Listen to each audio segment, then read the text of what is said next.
Ang maximum drawdown na nangyari sa account na to is 26.52%.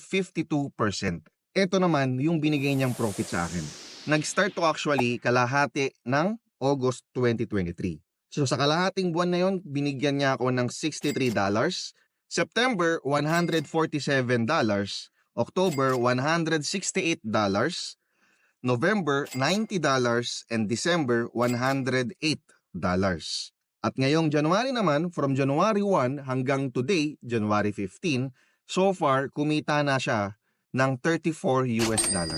Ngayon, tignan natin yung LTA Gold Algo 4. So sa LTA Gold Algo 4, ang initial deposit ko rin dito is $1,000.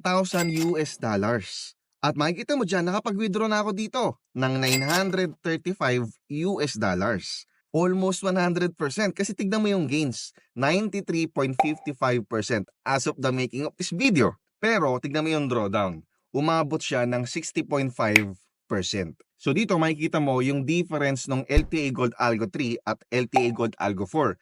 Yung Algo 3 is medyo conservative yung kanyang pagtitrade, yung kanyang settings. Habang yung Algo 4 naman ay medyo mas aggressive. So mas mataas yung risk niya. Therefore, dahil mas mataas ang risk nito, mas malaki din yung profit na nabigay niya sa akin. So noong August 2023, $55 ang kinita ko dito. Sa September naman, $155. October, $199. November, $253. December, $175. And this month so far, from January 1 hanggang today, January 15, kalahati ng buwan, $96.98.